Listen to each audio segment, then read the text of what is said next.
personal congratulations to Christy Schaefer and Junior Achievement.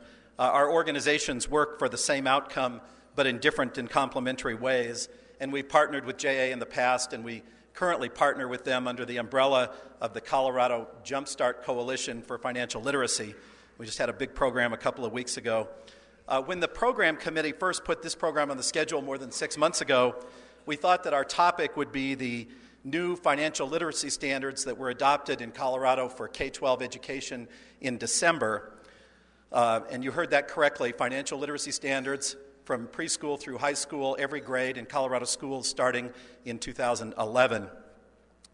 And that now puts Colorado in the ranks of about 25 other states that have financial literacy standards.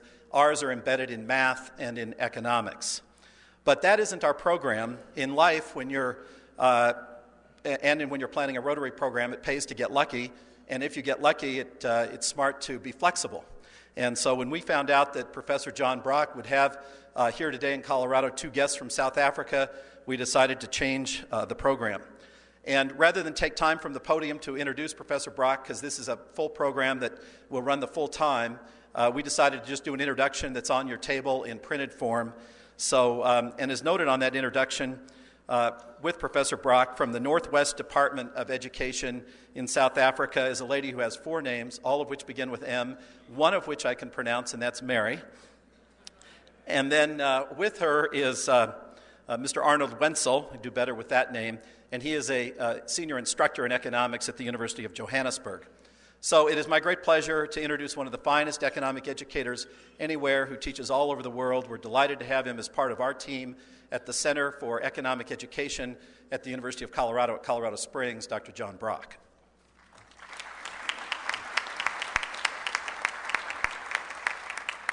Thank you very much, Rob, and thank you very much to the Denver Rotary Club for inviting us to spend some time with you this afternoon.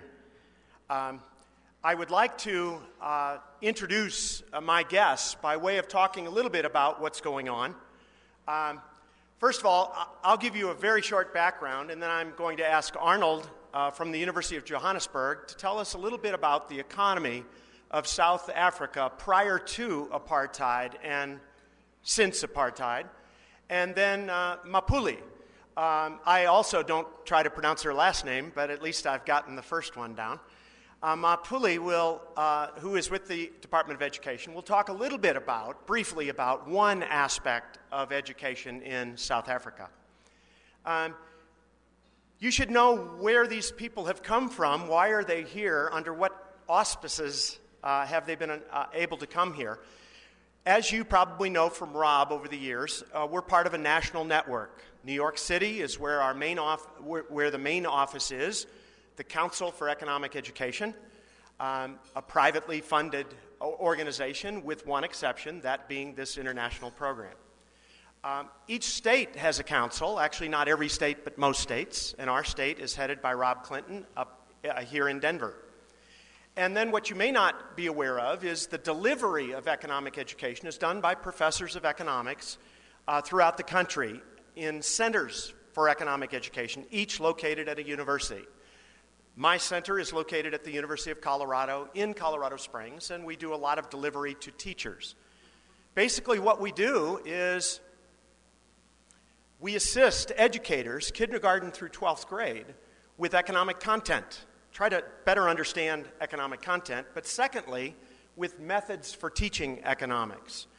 We use a very active learning methodology, which seems to work quite well in economics. And third, we provide materials.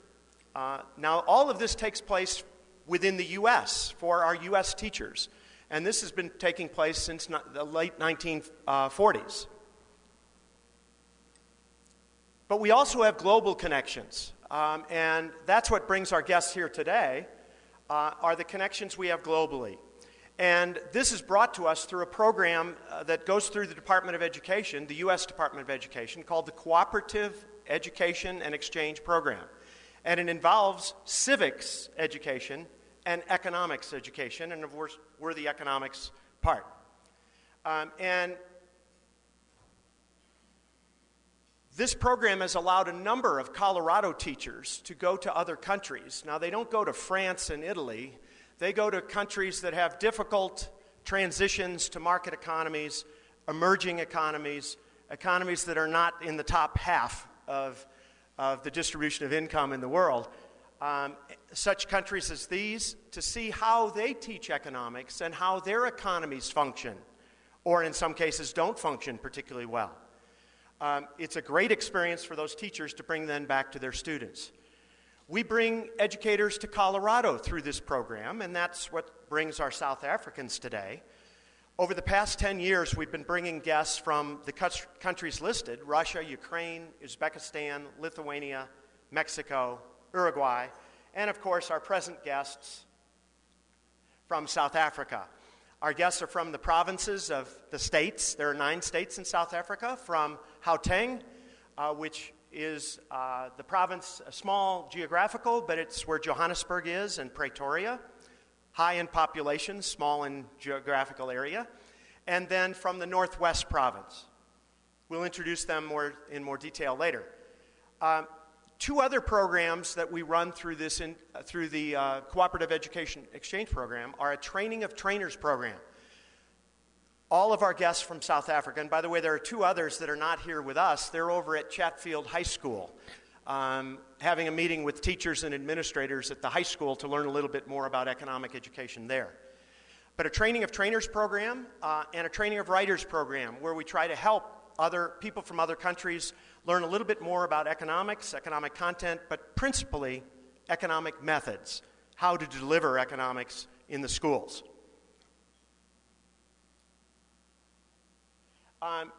When they come here, now this is from my South African group that came 2 years ago, but when they're here, they go and observe classes throughout our state in many different schools. These are some South Africans from a couple years ago visiting students. This particular school, I think, was Lewis Palmer High School in Monument, Colorado.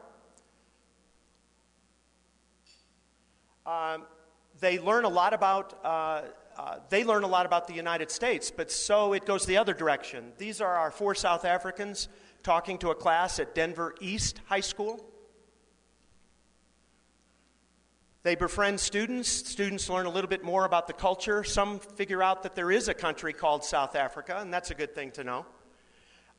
They experience open democracy. They're able to go on Capitol Hill, and we go to some of the offices of our congressmen. For example, just Tuesday, we were in our senators' offices, and they get a chance to see how open our democracy really is. And of course, they once in a while have a chance to visit our state legislature. This is in the state just over the way here, being introduced to our state legislators. Well, as you know, and you've probably may have read the book, A Long Walk to Freedom is indeed what South Africa has experienced. Apartheid, which was officially established in 1948 by the white ruling party, lasted quite a few years and leaves a significant legacy in the country. The separate development of the races to include separation of education, to include inferior or education intentionally for a certain the majority of the population. I've been in South Africa about 10 times now, and each time I try to find good photos, and I've seen a lot of posters, and I think posters tell the story.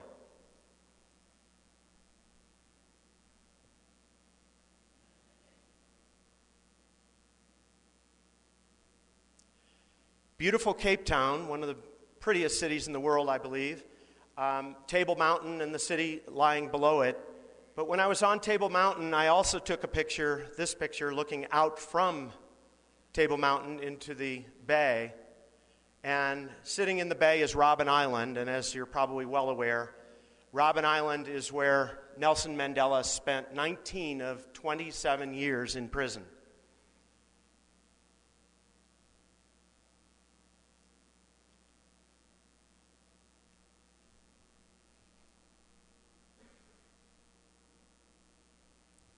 I forgive, but I will not forget, he said. Many of us of my age and other ages Similar mature folk remember F.W. de Klerk quite well. But apartheid ended in